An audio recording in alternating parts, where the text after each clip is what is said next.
Imagine meeting someone. When you ask the person what he or she does for a living, the person replies saying, I am a YouTuber. What will come to your mind? Will you be excited by this, or will it be a turn off for you? Or maybe you could be indifferent towards it. Now imagine if the person is not a stranger or a friend of yours, but your spouse. This time around, what will be your response? Sincerely, irrespective of how you view YouTube as a career and whether YouTubers should be taken seriously, a study conducted by Oxford Economists and commissioned by YouTube revealed that YouTube's slice of creators' economy included about 425,000 full-time jobs in 2021 and had contributed about 25 billion US dollars to the United States gross domestic product in 2021. Keep in mind that YouTube is a global platform. So in today's video, I sat with my wife and we discussed about the life of a YouTuber from her perspective as the spouse of one. And we hope that at the end of today's video, you would be convinced as to why mentioning that you're a YouTuber is important, even if it happens to be a part-time job for you. I really hope so. So let's start today's video. Okay, so let's talk about YouTube. What it feels like to be the wife of a YouTuber. Like when I started YouTube, formally started YouTube, Yep. did you think like I was going to make it in the YouTube space? Like this is someone that will likely blow on YouTube, or you're like, let me not discourage you. Okay. For me, anything is possible. Uh, Never say never. that means So, okay. yeah. So, when you said you were starting YouTube seriously, Mm, and then I saw all the effort that you were putting in, mm, I was they like, okay, believed. yeah, let's do this. Okay. How was it like the first experience, especially when I formally started it? How were you able to handle it? Because I needed to leave you guys to go and shoot. And it's usually nights that we have to gist more often. We sleep and Yes. wake up later and they have to prepare for work. But when I come back home, sometimes I will need to shoot and I'll need to chase you away. Then you were with Ellis, so it was easier to chase you away. Not like when you give birth now, I don't shoot as often as before. So how was it initially for you? It was not easy because Ellis is such an energetic child. She's full of life and energy. So putting her to sleep before you could shoot, it was not easy. Sometimes she would cry for some minutes, and I'll just have to bear it like that. Pet her till she sleeps. So initially it was not easy, and then you were taking longer time to shoot. To shoot videos. Unlike now, I take a shot yes, at you don't take as much time to shoot and edit. The Yes. editing used to take me like the whole day. Then I used to publish videos on Saturdays, so I would shoot on Thursday night and use the entire Friday to edit. And then it was Thursdays and time Fridays I consuming. am absent from her. Yes. And then you'll be on your phone. I'll be on my phone editing, and sometimes I think about it whether you get tired or I you get don't tired you don't get now, tired. get exhausted. It's very exhausting. I didn't even know how to even schedule. So, but the thing is that it drew me away from my family, my wife and my daughter then. And I'm someone that is very close to my daughter. So she always, even if the mother is around, she wants me to be around. She knows when I'm in the house. So when I'm locked up somewhere, she can come in to start making noise. So Phoebs had to learn to put her to sleep alone with the knowledge that I'm around. She had to do all those. And then the time we're supposed to spend together, and I have to go somewhere to shoot for hours. Before I come back, you're already sleeping, no gist again till the following day or so. And then initially, she also helped me. I know that when I started YouTube, I didn't believe that I was going to get some particular numbers of subscribers. But she believed though that I was going to do so. I think I didn't believe I was going to even get up to 300 subscribers within that first week. The goal was there was one time that you joined YouTube training, and then you were asked to get 100. Yeah, was it 100? Yeah, 100 subscribers, and you were even. And me, I was like, with the number of contacts that you have and I have, we should have up to 1,000 subscribers. I didn't believe that one, no. And eventually, we were able to get up to 500 subscribers, and then the channel started growing. As at the time of shooting this video, we're at 1,400 subscribers, and it's been growing. I know that once I reach 1,000 subscribers, I stopped actively looking for subscribers, because I'd learned something that if you're pursuing subscribers and you're not pursuing people that are genuinely interested in watching your content, it hurts your channel. So, and another thing is entitlement. You feel because you have contact of people, they must watch things. It's not like that. You have to learn to grow in this thing. You have to learn to grow in shooting. You have to learn to grow in editing. And so, have you seen, what do you think in terms of growth? Do you think I've really grown as a YouTuber in terms of shooting, in terms of editing, the quality of my videos?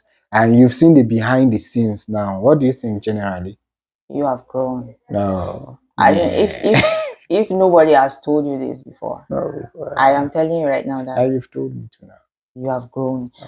Even the quality of your videos, the content, the time you use in shooting and editing, it's shorter now. So you have grown, and then you have at least I feel like right now you have more people that are interested in your channel than the people that. Although currently we are struggling. Like currently I'm having lower views than before, but it's life, it's YouTube, it happens generally. So you would know something. So what I'll ask is that generally, do you think that as my quest in this YouTube has affected you generally? Do you think there are sacrifices you've made? There are some things that my YouTube pursuit has denied you of? Denied me of. Okay, let me say this. When you started, but it was not easy, just as I have said earlier.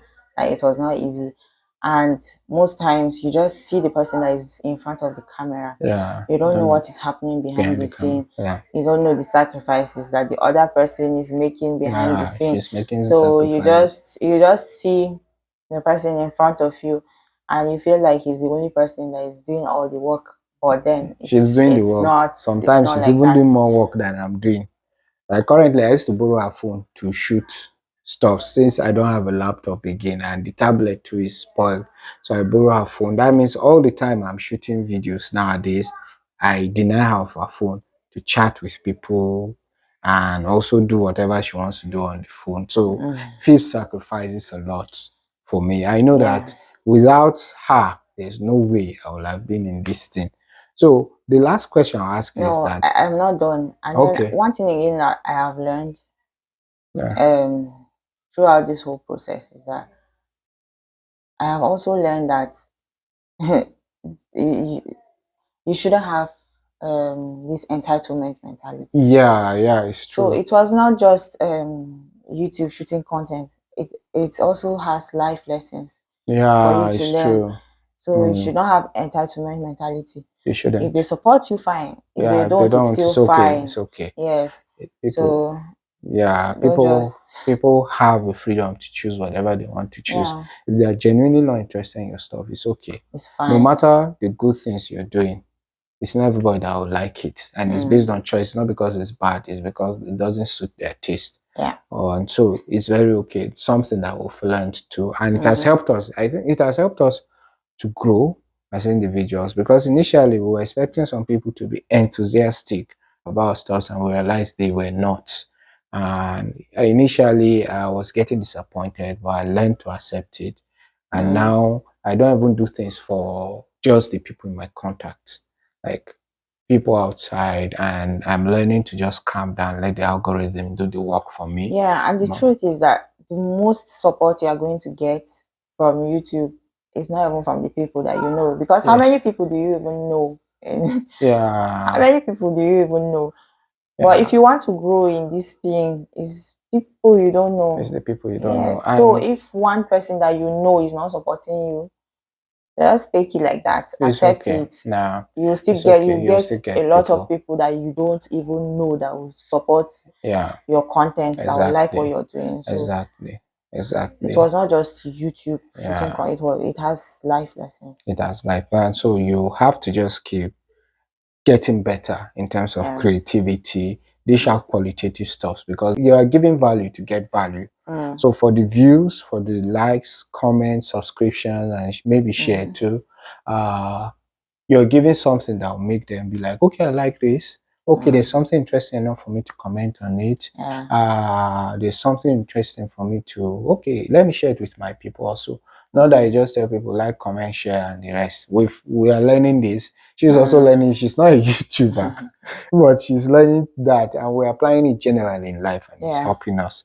So the next question, or the last question I'm going to ask is that, what would be your advice to YouTubers, let's say spouses of YouTubers? Do you think doing YouTube is a serious thing that a YouTuber spouse should be aware of? Yeah, I feel like you should be aware of it now. Obviously, it's your spouse that is doing the whole that is having a channel, so you should be aware of the journey. Be involved. Yes. Make sure that you know the stuff. Yes, know the stuff. Because you can also contribute your 2 cents. And you would also suffer in quote from the person's involvement in the YouTube stuff, because it's demanding. I have guys that have to travel to the market to go and shoot content. They spend the entire day and then they come back to edit.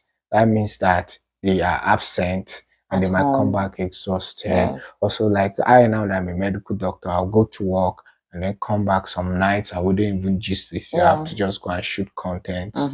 Okay, those things happen. So you should be, if you want to, if you're a YouTuber or you're somebody that wants to marry a YouTuber or you're dating a YouTuber, know that it's serious and your support goes a long way. It does. Don't just brush off YouTube because it might be serious to the person and you wouldn't take it as seriously as the person is. Then you come to see it's affecting your relationship and might wreck it. So the person needs your support. I know that without my wife, I wouldn't have gone as far as I generally would on this YouTube. She has encouraged me a lot of times, and she has taken some bullets for me while I'm in front of the camera to shoot, even though many times she doesn't even want to be in the camera. Like now I've dragged her by force because she has gotten a shirt. She cannot waste the shirt now, so we have to use that. Yeah, so thank you, how will I say it, thank you for coming. Thank you for having me. Yes, but I hope this is not the last time we'll have you on this channel. Hopefully not. Yeah, thank you. Thank you very much. We appreciate you. Thank you. You're welcome. Yo, man. Manizo. Don't know how to do this one. You don't know. You don't know how to do them. Just do like this thing. Simple. That's all. You've learned something and do this thing. It's your finger made of broom. Peace out.